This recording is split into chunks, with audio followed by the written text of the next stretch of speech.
Bismillahirrahmanirrahim. Assalamualaikum warahmatullahi taala wabarakatuh. Alhamdulillahirabbil alamin wa sallallahu ala sayyidina Muhammadin wa ala alihi wa sahbihi wasallam. Amma ba'du. Sebelumnya saya mau mengucapkan terima kasih banyak terhadap penonton yang sudah memberikan doanya. Mudah-mudahan dibalas kebaikan oleh Allah Subhanahu wa taala dan kita semua ada dalam kesehatan. Ini salah satu yang saya suka dari adanya komunitas ini, ya 100.000 lebih orang. Itu apa ya, suatu kebahagiaan saja. Kita belum pernah bertemu, tetapi beberapa komentar itu sering muncul dan seperti kita itu punya punya apa ya, punya ikatan begitu, sudah kayak yang kenal. Mudah-mudahan suatu saat bisa bertemu ya. eh Entah bagaimana caranya, wallahu a'lam. Insya Allah kita nanti akan apa kabar-kabar ya, kalau misalkan mau main ke kota apa begitu supaya bisa bertemu. Insya Allah ini berkumpul, mudah-mudahan insya Allah dengan orang-orang baik. Oke, kita sekarang kembali ya, menyasar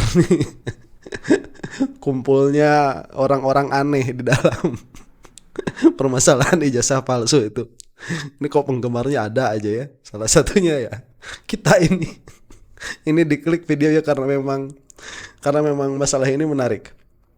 Sekali lagi saya katakan ini menarik bukan hanya di dalam permasalahan ijazahnya saja per se begitu, tetapi kelakuan orang-orangnya, kemudian cara orang berpikir, eh, dan lain sebagainya ya. Karena ini memang ibarat apa ya, fenomena gunung es itu ya kalau kata orang. Jadi di permukaan itu yang muncul cuma sekian, cuman memang di dalamnya banyak sekali tersimpan permasalahan.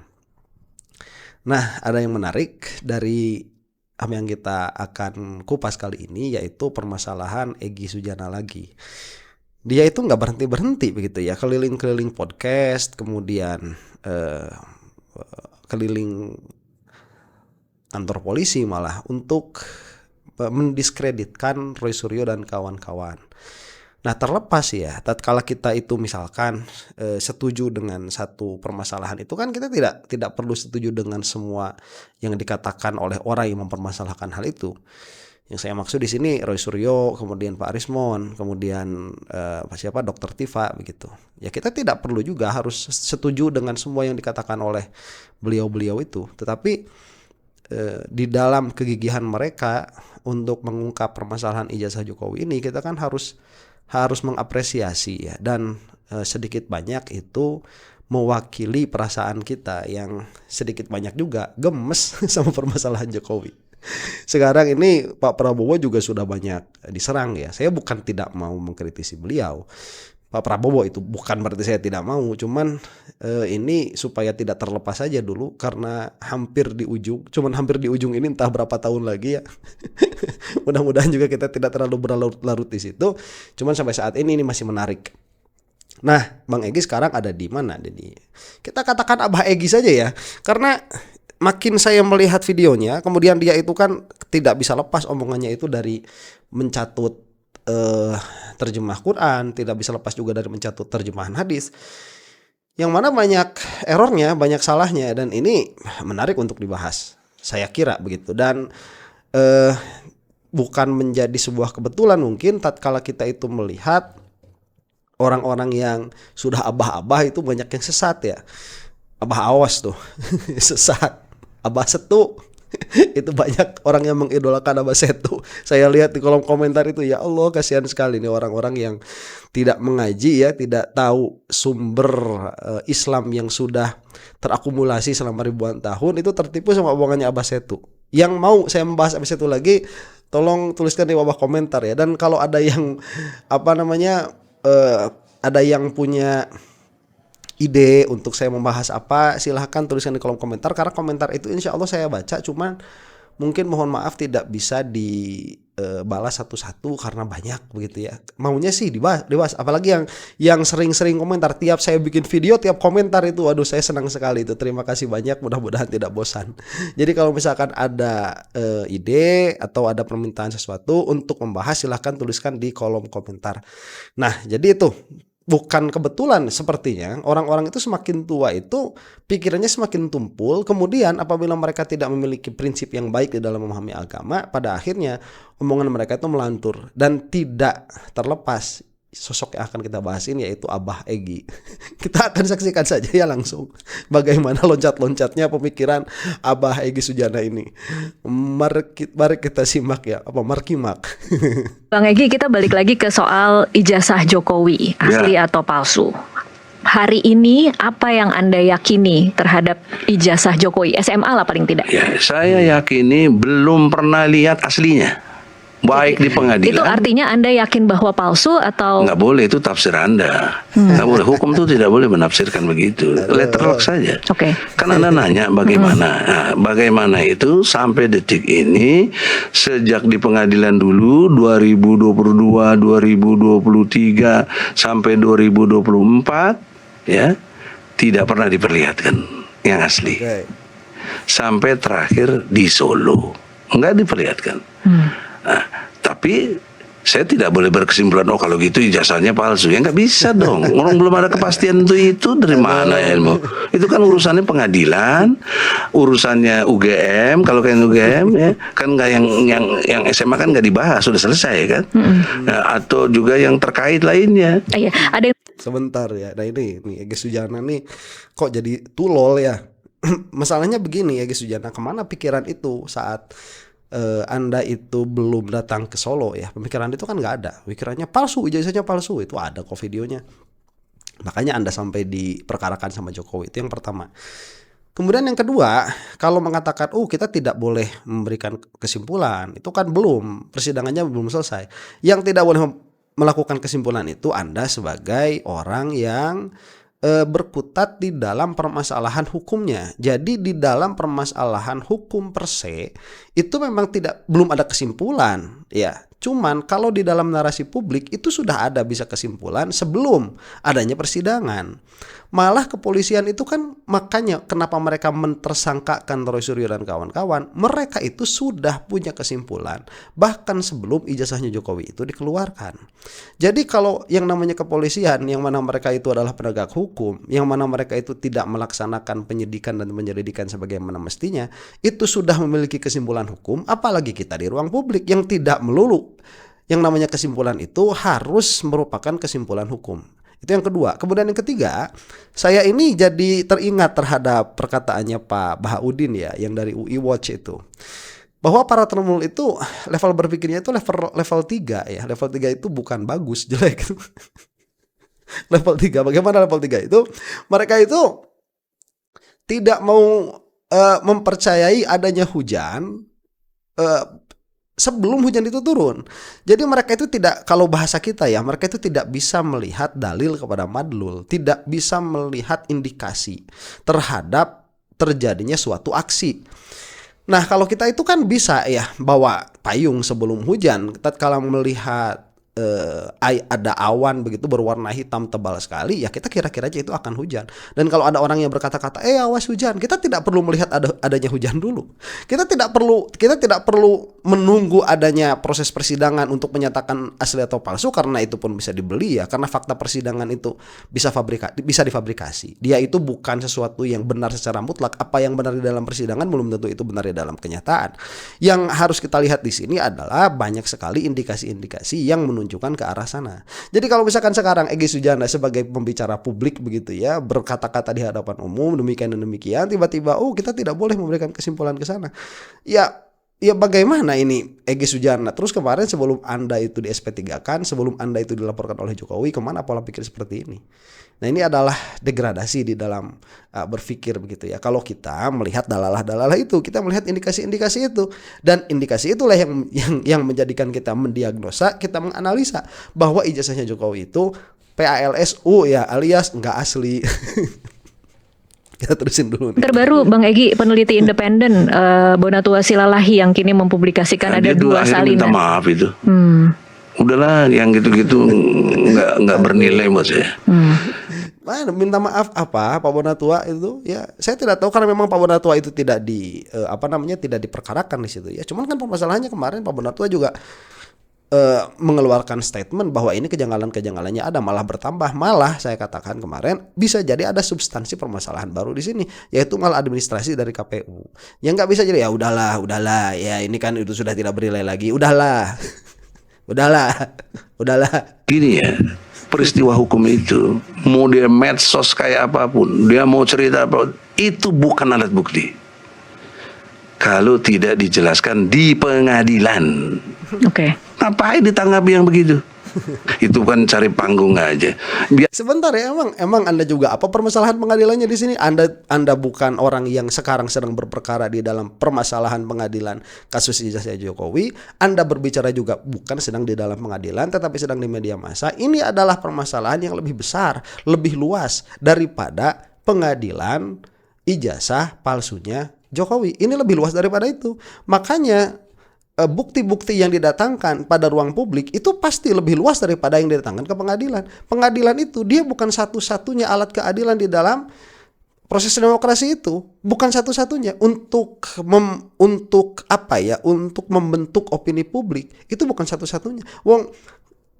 Begini ya, keadaan pengadilan itu dia sebagai katakanlah ya perkataan Tuhan di dalam hukum itu tidak berlaku secara absolut.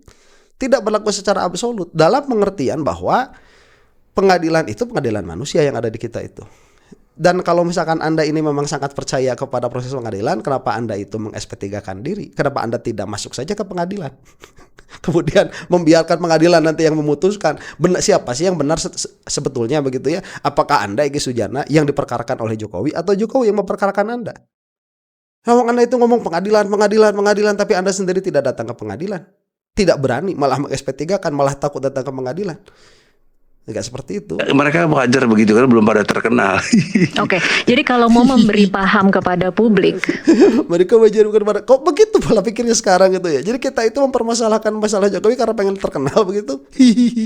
Dari mana itu pikirnya seperti itu, Egy? mengapa dulu Anda begitu ngotot masuk ke pengadilan membuktikan ijazah, kemudian mengapa sekarang menurut Anda ya memang sudah seperti ini dan saya dalam posisi SP3, kita tidak usah lagi memperkarakan apakah itu asli atau palsu? Begini, gugatan Pertanyaannya ini ya. psikologis itu bisa saja, tapi saya punya argumentasi. Saya ini sering mentadaburi Quran. Tadabur itu beda dengan tafsir ya. Nanti lain waktu lah. Jadi dalam tadabur Quran. Sebentar, apa perbedaannya itu? Coba Egy ya, yang pintar tapi tidak terlalu pintar. Apa perbedaannya? Afala yatadabbarunal Quran, bukan afala yatafassarunal Quran. Apa bedanya coba ya? Itu dalam pengertian kalaupun mau tadabur, itu dia kalaupun mau dibahasakan begitu ya, dia itu lebih dalam daripada tafsir, iya, tapi dia tidak bisa melewati tafsir. Jadi Anda itu harus jadi mufasir sebelum jadi mudabbir, sebelum jadi orang yang mutadabbir begitu ya. Sebelum Anda itu menjadi ahli tadabbur Al-Quran, Anda itu harus menjadi ahli tafsir Al-Quran. Untuk menjadi ahli tafsir Al-Quran, Anda itu harus memiliki syarat dan prasyaratnya. Syarat dan prasyaratnya itu diantaranya bahasa Arab dengan 12 fan ilmunya itu. Anda itu satu pun tidak memahami, mau sok-sokan afalaya tadabbur, mau jadi ahli tadabbur Al-Quran. Anda itu ahli membaca terjemah saja. Dan tidak ada kelebihan Anda itu atas yang lain. Kalau yang dibacanya itu adalah terjemahan. Yaitu mencari fungsi hadirnya Quran ini untuk apa. Nah, saya ketemukan di surat Al-Baqarah ayat 185, fungsi Al-Quran itu 3. 1, hudan buat petunjuk, 2, bayinat buat penjelasan, 3, furqan membedakan hak-hak dan batilnya. Nah itu bukan satu hal yang baru ya, dan bukan juga hasil dari tadabbur, dan itu juga bukan bisa diperdebatkan apa ya. Kok ada pertanyaan apa fungsinya Al-Quran itu lah? Kok ada pertanyaan seperti itu? Ada nggak sih pertanyaan seperti itu? Jadi pertanyaannya kok pragmatis sekali begitu ya, sesuatu itu harus ada fungsinya. Cuman ya itu bisa diperdebatkan lah. Kalau di dalam ilmu kalam itu perdebatannya bisa panjang sekali. Cuman kita ikuti saja dulu pola pikirnya Egy Sujana. Saya temukan surat Toha ayatnya 41 sampai 46. Di situ perintah Musa kepada Allah perintah kepada Musa datangi Firaun. dengan lemah lembut. Bayangkan tuh, lemah lembut kurang apa? Kurang ajarnya si Firaun itu. Tapi Allah masih pakai adab yang luar biasa, kesantunan sebagai Tuhan alam semesta ini, perintah kepada Musa dengan lemah lembut. Baca aja 43-44 ayatnya. Jadi Bang Egy merasa seperti Musa menghadapi Firaun itu atau salah bagaimana? itu salah lagi. Quran itu kan inspirasi. Salah saya menginspirasikan saya dari Quran. Nah sebentar ya. Nah ini udah mulai. Quran itu kan inspirasi. Kamu itu belajar usul fikih di mana, Egy, ya bisa sampai punya kesimpulan seperti itu. Kalaupun misalkan nanti mau dibahasakan bahwa yang namanya hukum ahkam itu sebagai inspirasi perbuatan kita, ya tidak ada masalah kalau misalkan mau dikatakan seperti itu. Tapi perkataan bahwa Al-Quran itu inspirasi itu dari mana? Cuman kalaupun mau begitu, oke, kita ikuti saja dulu. Jadi begini, kalau dianalogikan begitu ya, Jokowi itu adalah Fir'aun. Kemudian Fir'aun itu Nabi Musa sama Nabi Harun saja disuruh oleh Allah Subhanahu wa taala untuk mendatangi Fir'aun dengan cara yang lemah lembut. Itu cari dulu itu fase dakwah keberapa. Karena pada akhirnya Rasulullah SAW itu koar-koar di depan gunung apa itu di antara Safa dan Marwah itu ya, di bukit Safa kalau tidak salah, itu beliau itu koar-koar kan, tabat yada abi lahabi watab, itu mencela Abu Lahab dengan Al-Quran karena memang disuruh oleh Allah Subhanahu wa taala untuk mencela Abu Lahab di depan umum. Itu kan inspirasi juga kalau mau ngikut bahasa Anda, Egy Sujana, ya. Itu setelah apa? Setelah Rasulullah SAW datang kepada Abu Lahab, datang kepada Abu Jahal diantaranya dengan cara yang lemah lembut. Malah dikatakan ada kisah yang sampai bergulat kan Rasulullah itu dengan salah satu pamannya itu, entah dengan Abu Jahal atau dengan Abu Lahab, saya lupa itu. Saya suka kebalik tuh kalau apa namanya Abu Lahab sama Abu Jahal itu. Dua orang yang berbeda ya, tetapi memang kejahatan mereka itu menjadi tamsil, menjadi misil itu. Itu sampai bergulat. Rasulullah SAW itu mengajak di hadapan di hadapan majelis, dulu kan ada majelisnya orang-orang Arab itu di sana. Cuman mereka menolak. Itu memang didatangi betul dengan lemah lembut. Wah, Abu Jahalnya dan Abu Lahabnya itu nggak mau terima, sampai ngajak gulat sama Rasulullah SAW dan Rasulullah menang gulat itu. Memang luar biasa kekuatan Rasulullah SAW. Nah di satu kesempatan kan beliau itu koar-koar tuh, malah di perang Uhud itu membunuh ya. Itu apa lemah lembut? Bukan. Jadi ada fasenya. Sekarang permasalahannya begini, apakah orang seperti Jokowi itu fasenya lemah lembut? Ya, orang seperti itu. Dan bukankah di sekeliling Jokowi itu banyak orang-orang yang bisa dan capable untuk mendatangi dan memberi nasihat dengan lemah lembut? Kemudian pola pikir seperti ini kemana sebelum Anda itu diancam hukuman penjara oleh Jokowi itu? Kemana pola pikir seperti ini? Kan gak ada. Kemudian sekarang kok jadi berubah? Berarti imma Anda dulu dalam keadaan salah, kemudian sekarang bertaubat. Yang mana taubatnya salah gitu. Dengan pola pikir yang salah. Kok mentamsilkan pergerakan Anda itu dengan pergerakan yang lemah lembut kepada Jokowi. Dan kalaupun mau begitu, oke, nggak apa-apa. Kita juga nggak tahu ya hitobnya Allah Subhanahu wa taala kepada manusia secara umum itu, bukan secara umum ya, secara individu itu apa? Apakah perintahnya Allah kepada Egy Sujana itu untuk berkata lemah lembut kepada Jokowi, atau memang untuk berkata-kata dengan celaan, misalkan untuk mengajak perang sama Jokowi misalkan? Apakah itu perintahnya? Kita juga tidak tahu. Itu kan maznun, perkara yang kita bisa sangkakan A dan B.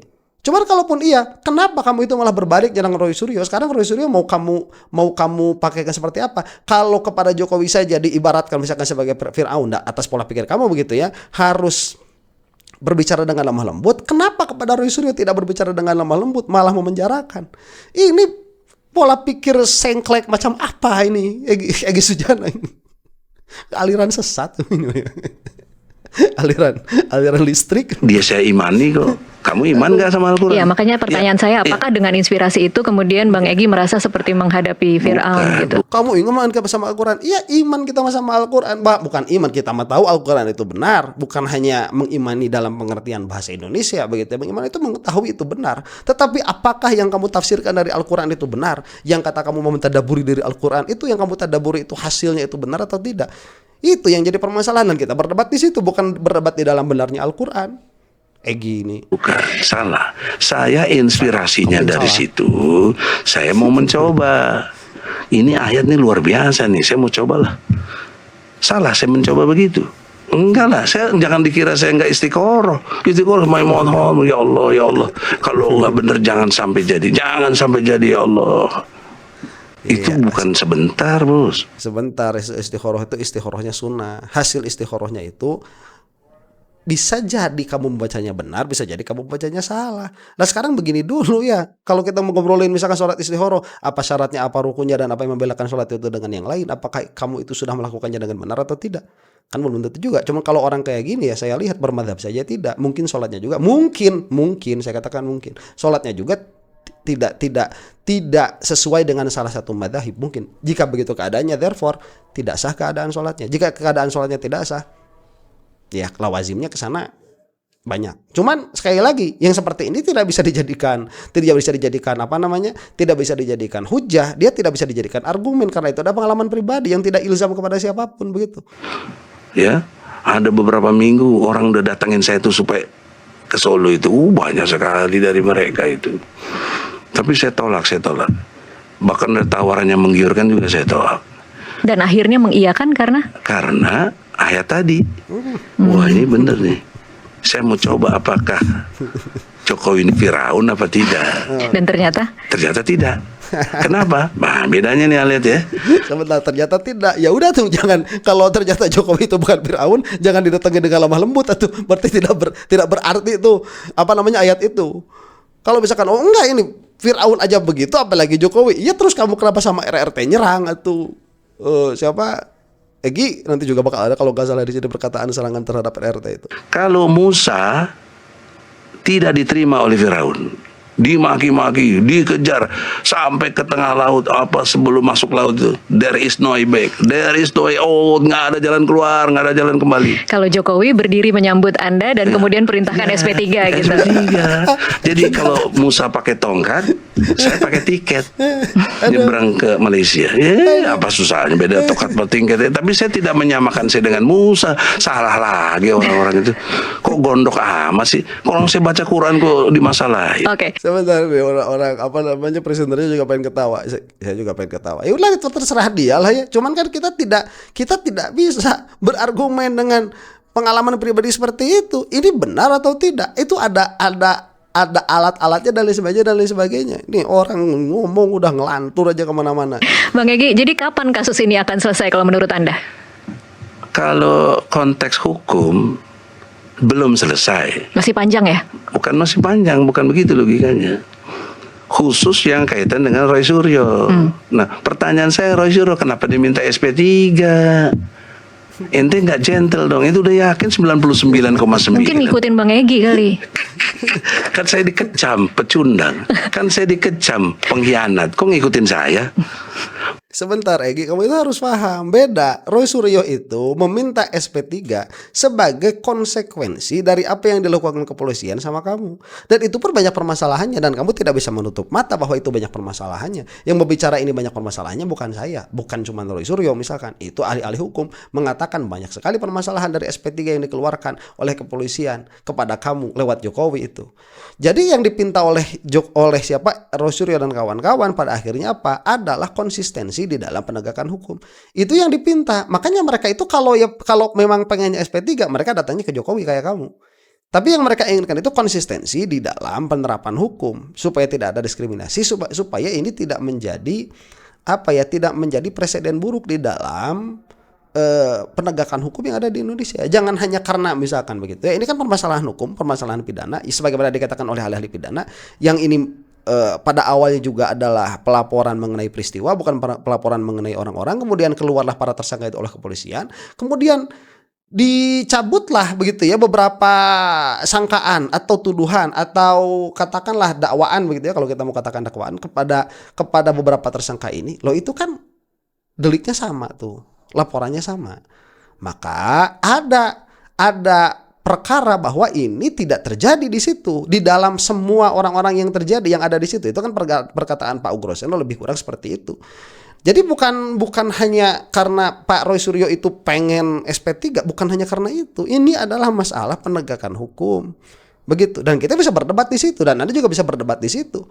Cuma permasalahannya tadi, perdebatan ini kan kita harus linear, kita harus memiliki musalamat di bawahnya itu. Dalam negara kita harus memiliki pondasi-pondasi dan prinsip-prinsip supaya perdebatan kita itu bisa ada ujungnya, bisa ada selesainya. Dan tidak bisa comot sana comot sini begitu. Kamu tahu tidak landasan hukumnya kenapa Roy Suryo itu mengajukan SP3? Bukan pengen SP3-nya, itu yang harus diketahui. Kemudian tatkala Anda itu sekarang mengatakan harus gentle, itu tidak begitu caranya, karena prinsip Roy Suryo meminta SP3 itu bukan pengen penyelesaian masalah ini, bukan ingin penghentian permasalahan ini, bukan itu yang diinginkan oleh beliau-beliau itu. Anda harus tahu dari mana berangkatnya itu, sehingga yang dikatakan oleh Anda itu pada akhirnya bisa kena terhadap mereka. Kalau seperti ini kan nggak kena, bukan karena pengecut mereka itu, bukan karena ingin konsistensi di dalam penegakan hukum. Makanya saya bilang nih sama Roy ini, udah saya dukung ente. Kalau ente betul berani bongkar yang S1, saya dukung ente. Kalau ente percaya gue lawyernya, gue lawyer ente. Kalau dia berani, kan malu hati dong. Lu minta maaf dulu sama gue, kalau enggak ngapain gue belain lu juga. Terakhir. Sebentar, kalau emang seperti itu terus ngapain kamu itu melaporkan lah gitu ya, mentersangkakan siapa? Ya bukan mentersangkakan, kalau dia melaporkan, ngapain melaporkan mereka itu? Ngapain? Ya. Karena sejelek apapun begitu siapa Roy Suryo dan kawan-kawan, pada akhirnya mereka tidak akan lebih jelek daripada Jokowi itu di dalam merugikan kita begitu ya. Saya tidak tahu kalau di sisi Allah Subhanahu wa taala, itu kan urusan Allah Subhanahu wa taala. Khotimah bagaimana, penutupan bagaimana, saya juga tidak tahu, itu bukan urusan kita. Nahnu nahkumu bizawahir. Kita itu hanya menghukumi dengan zahir. Terus kalau misalkan Roy Suryo itu tidak seburuk Jokowi, kenapa kamu itu mempersekusi secara hukum kepada mereka itu? Kenapa? Bang Egy, apa yang perlu publik pahami mengenai posisi Egy Sujana di kasus ijazah palsu Jokowi hari ini? Posisi apa yang kamu mau? Posisi Bang Egy. Di mana posisi Bang Egy saat ini? Kan itu sangat subjektif ya. Iya. Saya tidak mau pendekatan subjektif. Saya senang yang objektif. Apa itu objektif? Tidak memihak. Kalau menurut saya berarti saya udah berpihak kepada diri saya. Menurut Anda aja posisi saya bagaimana sekarang? Apakah memang pengkhianat atau apa, ya terserah Anda. Saya nggak mau menjustifikasi saya Nah, itu sangat subjektif dan sangat membanggakan diri. Nggak mau saya begini adanya, saya inilah Egy Sujana. You suka kita gaul, nggak suka ya kita nggak usah berteman. Lu gua emangnya kenapa ya? Sementara kalau misalkan mau membicarakan objektif itu tidak memihak dan sebagainya. Oke, kita lihat secara objektif saja begini ya. Kamu itu sekarang di mana? Kamu itu ada di dalam posisi sedang mentersangkakan orang-orang yang sedang memperjuangkan permasalahan ijazah palsu ini dalam keadaannya seperti sekarang ini. Nah, kamu itu sekarang sudah di posisinya deket-deket lah, kalaupun kita tidak mau mengatakan sejajar sama Jokowi, deket-deket sama Jokowi itu lah. Damai Hari Lubis itu kalau misalkan ditempatkan di dalam podcast media-media itu barengnya sama mereka, kok satu bangunnya sama mereka. Itu kan kalau kita mau melihat objektif ya. Kalau di mana ya, di situ kamu adanya sekarang itu. Terus di mana lagi? Kalau misalkan kamu sekarang itu mau netral begitu, saya tidak mau memihak kepada siapapun, nggak usah bikin ribut sama mempertersangkakan Roy Suryo dan kawan-kawan. Nggak usah bikin ribut seperti itu. Oke. Terima kasih Bang Egy untuk waktunya. Mudah-mudahan paham ya. Kasih paham. Jangan nggak paham lagi. Mudah-mudahan paham. Oke. Makasih. Penjelasan sudah disampaikan, sikap sudah ditegaskan. Pada akhirnya yang menentukan adalah bukan narasi, tetapi keberanian mempertanggungjawabkan ucapan dan langkah hukum. Oke, nah itu bagus ya. Pertamanya bagus lah. Jadi keberanian itu yang ada. Jadi ala kulli hal ya. Kalau sekali lagi saya katakan ya, Egy Sujana ini memang tidak menarik untuk diperhatikan gerak langkahnya lagi begitu. Tetapi pola pikir yang aut-autan seperti ini kalau bagi saya itu selalu menarik untuk diperbincangkan begitu ya. Kenapa ya? Karena tatkala itu keluar dari seseorang yang mungkin saya tidak tahu ya, sedikit banyak Egy Sujana ini masih diikuti. Karena kalau kemana-mana juga masih banyak orang yang ngikutin begitu. Entah siapa yang ngikutin saya tidak tahu. Cuman pola pikir seperti ini saya kira tidak sehat ya untuk keberlangsungan Indonesia yang memang mau kritis di dalam berpikir. Demikian, mudah-mudahan kita semua ada dalam maghfirah Allah Subhanahu wa taala. Wallahu taala a'lam bissawab. Assalamualaikum warahmatullahi taala wabarakatuh.